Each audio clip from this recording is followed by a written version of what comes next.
Hello everyone and welcome to another vlog. So today, due to very, very, very high demand, I am going to be talking about Frozen 2. So in the off chance that you haven't seen Frozen 2 yet, click away now. I will totally understand. It is a beautiful movie and it deserves to be seen as spoiler free as possible. Okay, so if you're still here, I'm guessing that you have already seen Frozen 2 or you don't care about spoilers. To each their own. I'm not going to judge. So, where to start? So, the intent was to go into Frozen 2 as spoiler free as possible because that's just how I like to enjoy movies. And I did really good. Unfortunately, Disney announced that like the day that Frozen came out, they were gonna have Anna and Elsa meet in new costumes at Epcot, and I was like, I don't have class that day. I'll go. I assumed it was going to be their like adventure outfits, their like pantsuits that they were wearing. No. It was a spoiler for the end of the movie. If you've seen the end of the movie, you know what costumes I'm talking about. Queen Anna and Fifth Spirit Elsa. That's the costumes they decided to have them meet in the day the movie came out. Like they expected the thousands of guests that were going to meet Elsa and Anna were going to have already seen a movie that came out that day. But I've digressed. So that spoiled the movie for me literally the day the movie came out, and I wasn't able to see it until the next day. So that was fun.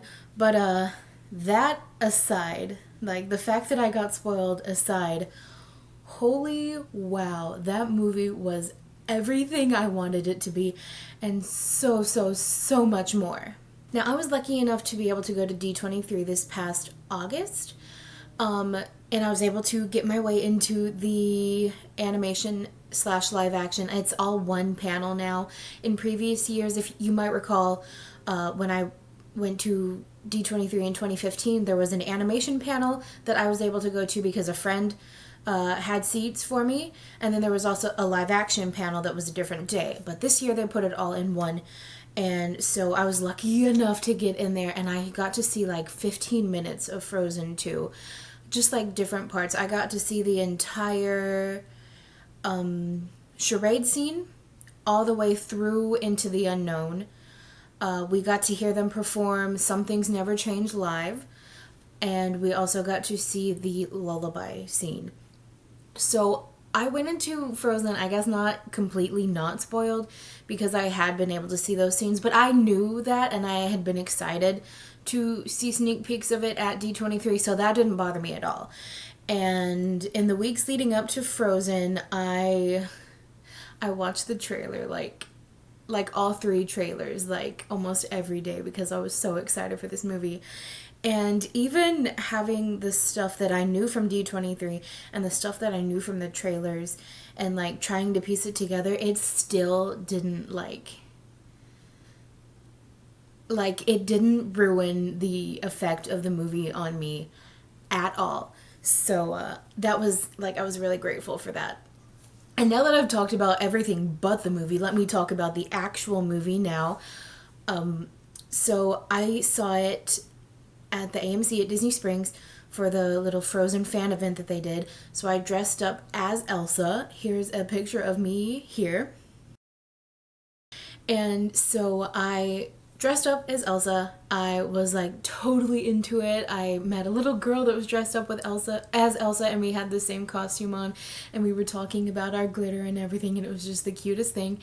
And so I still haven't talked about the actual movie. I keep going off on tangents. I'm sorry, guys. That's just who I am as a person. If you've been here, you know that. If you're new, welcome to the party. Yeah, so we get to the movie, and I'm one of those people that I'll sit on the front row for a movie because it feels like you're in the movie and it doesn't care. Like, I don't care. And especially in, like, the Dolby Cinema where you can, like, sit back, you can, like, it's not as, like, painful as, like, arching your neck to, like, look up at the screen. So we sat on the front row, and as soon as the introduction music started, I just like took this big like, wow, I'm really here. And it was like, the funny thing is, when I saw the first Frozen, there was a moment right after Frozen Heart where it pans up and you see the Northern Lights, and then it pans back down to the castle. And I very distinctly remember the first time I watched Frozen, that moment I was like, wow, I can't believe I'm really here watching Frozen finally. And in the second movie, there's a scene where they pan up to the Northern Lights and Frozen 2 comes on the screen. And I had the exact same moment. I was like, wow, I'm sitting here watching Frozen 2 finally after so long. So that was just a weird parallel that happened to happen. But let's see. I cried a lot during the film, many, many times. I don't know that I remember every single one, but the first time I cried was the lullaby, which is funny because I had heard the lullaby before, but there was just something about like seeing the official end product and just like seeing how gentle Queen Aduna is with Elsa and with Anna, and it was just such good family feels, and it made me so like, my heart felt like it was going to just like explode out of my chest. It was so sweet and I was so happy. I don't want to go like scene by scene because then this video is going to be like half an hour long. And I don't want to make you guys sit through half an hour. I know some of you might. On that subject, let me know what kind of videos you guys want. Like, do you guys like the little bite-sized like 5 to 10 minute ones? Or do you want longer ones, or do you want like a mixture of each? Let me know in the comments down below. And now back to your regularly scheduled Frozen 2 chat. So, I guess I'll just talk about the songs because the songs are what really had an impact on me. Some Things Never Change was good. That moment where Olaf looks at the audience and breaks the fourth wall and he's like, you all look a little bit older. That really hit because I was like, we are a little bit older. It's been 6 years since we sat in the theater and watched the first Frozen. But that was cool. Into the Unknown, like I said, I had heard the whole entire song before most people had. And like the whole time we saw it at D23, I was just like so in awe. I was like, wow, Idina Menzel is a powerhouse, which I mean, we've been new, but like Into the Unknown was just like Let It Go times 10,000. And that was the one song that before the movie came out, I knew like I knew all the words too. So I was just like, that was just like coming back home, finally getting to watch that on the big screen. What song's after that? When I'm Older. That one was just so funny. That I think was the only song that made everyone in our theater absolutely lose it. We all loved that song so much. It was so funny. It was just a great time. And then I know technically it's 2 songs. It's like Reindeers Are Better Than People reprise, and then it's Lost in the Woods, but I just consider it like one song, even though it's like 2 separate tracks on like the soundtrack, just because it feels like it leads into one another and it's all just one song. And this is the one song. I'm better now. I have recovered. But when I first saw it, I was just like, really? This is Kristoff's song that everyone's in love with? Like, it just felt out of place.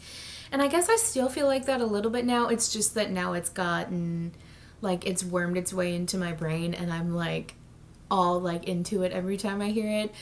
So like, I don't know, like it's the one song stylistically that I feel like doesn't fit with the rest of them. Not to say it's not a good song. I love the song, obviously, a lot. It just feels a little out of place. And it's just like too much of a, like they put it in just for comic relief. Which, I mean, I guess the movie did need it at times, but that, like, I don't know. It seemed a little too out of place. But it's a great song. I love it. Like, nothing against it whatsoever. It's funny. And if I remember correctly, the first time I saw it, that was like the time that everyone like applauded. And it was just, yeah, I was like, eh, but everyone else loved it. And I don't know, it wasn't for me the first time I saw the movie. I'm going to skip over one song and come back to it because I want to talk about that like last in the video because it was so much. But Do the Next Right Thing. That is a song I knew about and I knew it was Anna's, but like I had seen it like advertised as like the song for like all the singing dolls and everything. So I was like, yeah, okay, this is gonna be Anna's upbeat little solo. It's gonna be great. I was not expecting what we got. Like that song hit, and it hit hard. That is the most depression in a song that I have ever heard in my whole entire life. And it was good. You can, oh my gosh, Kristen Bell, her acting in that song is so good, and the visuals in the film along with it, there's that one wide shot and it's just like the entire cavern and then Anna is just like here on the side. That is so, I love a good cinematography. I really truly do. But that song in particular, like the visuals along with the song really like interlocked together and really made it one big huge like good performance. So I, like, as devastating as that song was and as hard as I'd already been crying due to previous events in the film, that song really just like hit it all the way home. It just like tied up everything that had recently happened in the film so nicely, and it was just like, ugh. I was kind of bummed that was like the last song because I don't know. I mean, and I guess it was like that with the first Frozen too. There was like the whole last like 30 to 40 minutes there wasn't a song. It was just like movie. But I don't know. It was just it's weird to me that they ended their like songs with such a sad one. I don't know. But I mean, Kristen Bell knocked it out of the park, so we can't really complain about that, can we? So like I said, I'm not going to talk about the other song yet. But I'm trying to think of some moments that like stood out to me. I love that we've seen how much the girls have like grown and how like all of them become like this beautiful little family. It's so sweet. And we kind of see like bits and pieces of it throughout that they all like 5 of them have just kind of like become this little family, and they're all like so happy and they like work together. And you kind of see that like throughout the movie, but really towards the end when there's that scene on the beach and they're all just like hugging each other, that was like, that really sold me. Like when Kristoff ran up to Elsa and hugged her and there was just that big nice hug, I was like, wow, I didn't know I needed that until it happened. So that was nice. To backtrack a little bit more, Olaf retelling Frozen 1 is the most hilarious scene I have ever seen in a Disney movie. And I'm not even lying. Like, that is just, every time I watch it, I'm just like,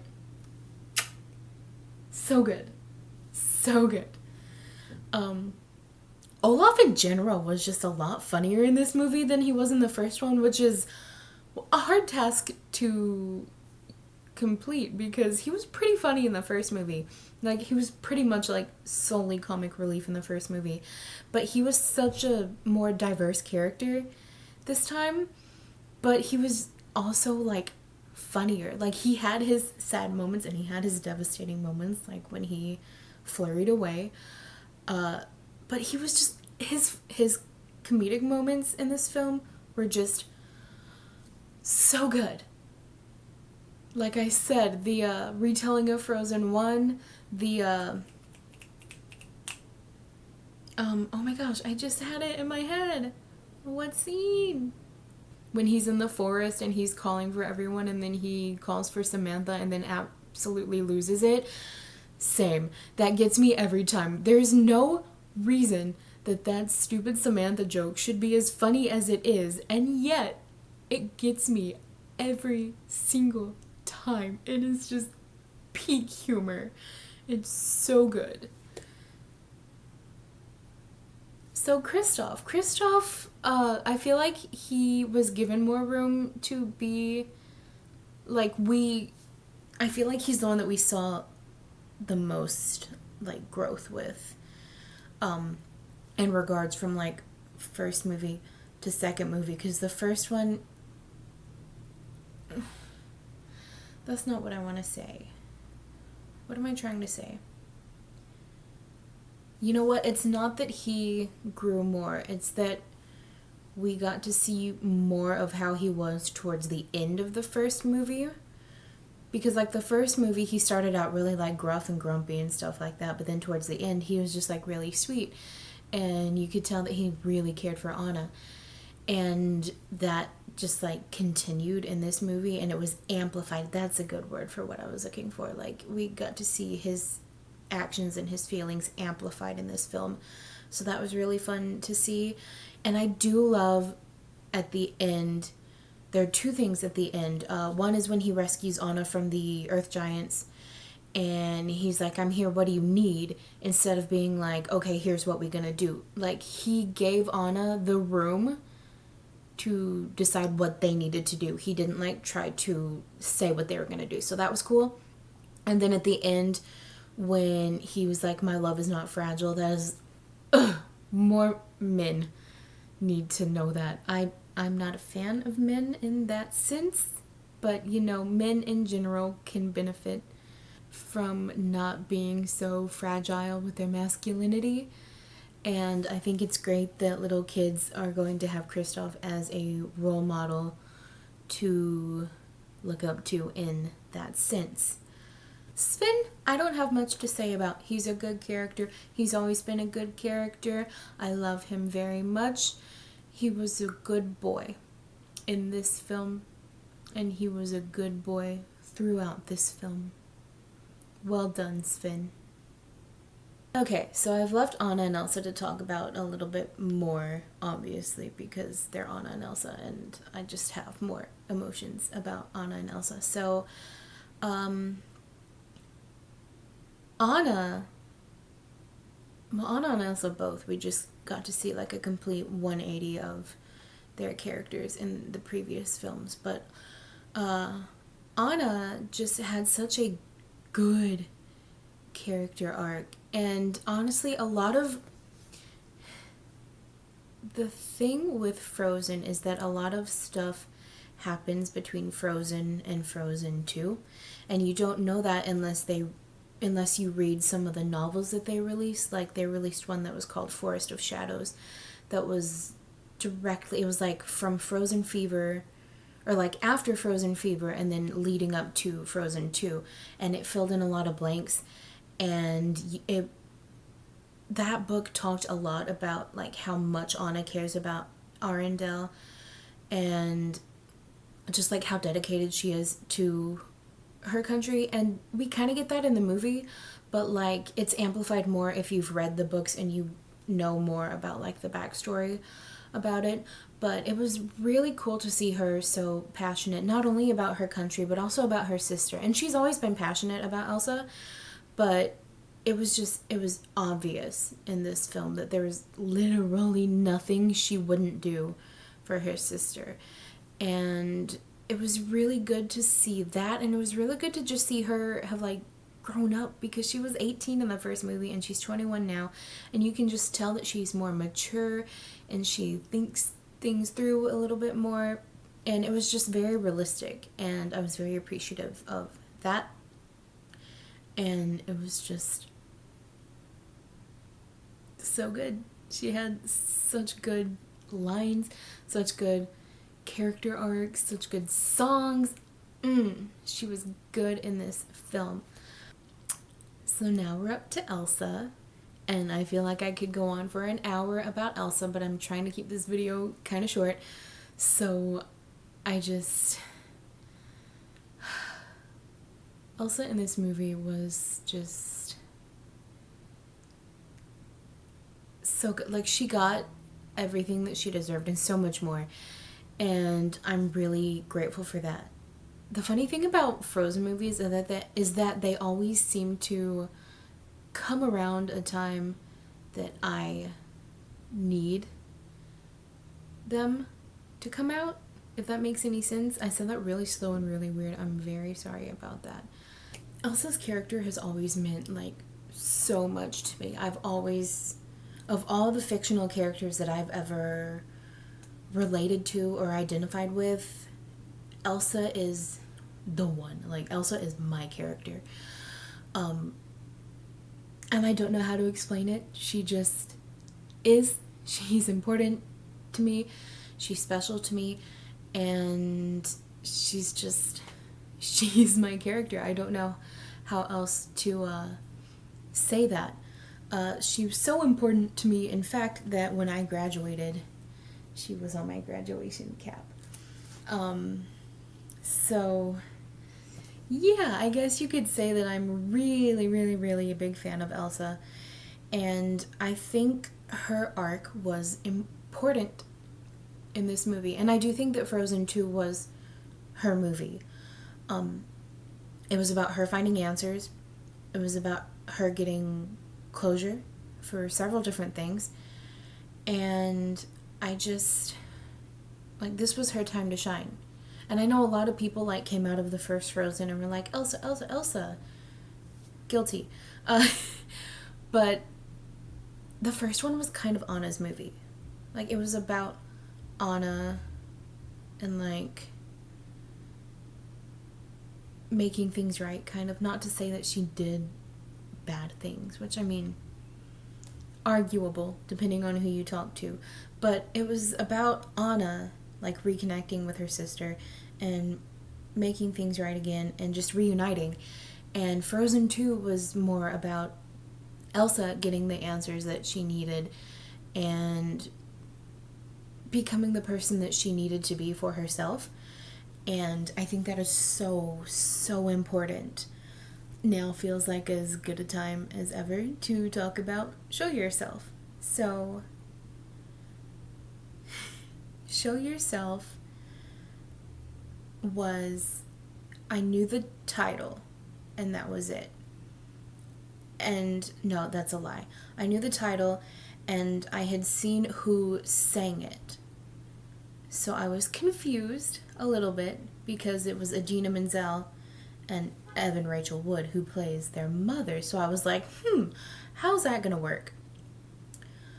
And when I tell you that as soon as it started playing and Elsa said, I hear you, I'm coming, I started crying. I don't know what happened. I don't know why. I just started crying. And the best way I've been able to explain it to anyone who's asked, like, why did you react like that? Because when I tell you I sobbed the first time I saw that, I sobbed, like, chest heaving. I apologized to the people next to me after the song was over because I was just shaking and crying. And the person that was with me was, like, rubbing my back and trying to make sure that I was okay. And I was just, like, the most emotional I have ever been during a song at all. And it was just, it was such an experience. So, Show Yourself was just, like, I've never had any kind of reaction to a song or to a movie scene or to anything at all. That was just, like, I've never had a reaction like that. I still don't know what happened that day in that theater, but the best way I can explain is that that song felt like home. Like, it was like, as soon as it started playing, it was like I had known it all of my life. And that was just, it was so special to have that. And song aside, the scene, the cinematography for Show Yourself is just spectacular. And I don't mean to be salty, but I feel like that scene alone should have won them the Golden Globe. But that's just my opinion. I am not skilled in any way. I do not make decisions for the Golden Globes. I don't pretend to know all the ins and outs of that kind of decision. But if it had been me, the Show Yourself scene alone would have won Frozen 2 the Golden Globe for Best Animated Film, because it was so beautiful. And to this day, that scene still makes me cry. Every time I watch it in the theater, I cry. The first 3 times I saw it, I absolutely sobbed. The 4th and the 5th time, I still cried a little bit. And then the 6th and the 7th time, it's like it hits in like waves throughout the song. So like the 6th time I saw it, I cried at the end. But the 7th time, as soon as the song started, I started tearing up. So it's just kind of like a mixed bag. You never know what you're going to get when I watch Show Yourself. So that's been really fun to find out.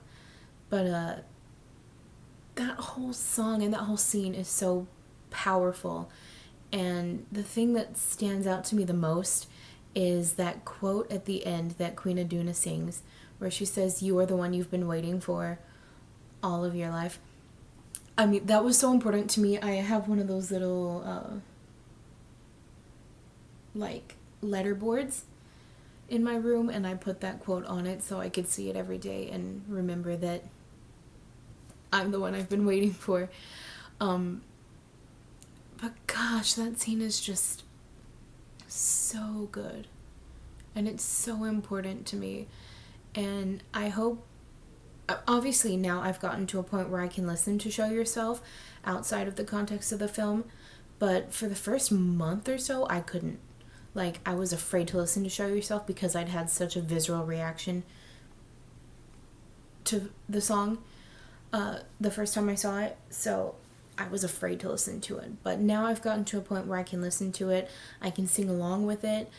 But it still gives me chills every time that chorus starts with the lullaby. Gets me every time. And I hope that I never don't feel special during that song, because it's magical. And I love it so much. And I'm so now that I've rambled on long enough for my camera to cut off once so that I had to start recording again, I'm going to wrap it up there, because that's pretty much all I feel like I need to talk about Frozen 2, because it was good. It was so good. Like, I can't say enough how good it was.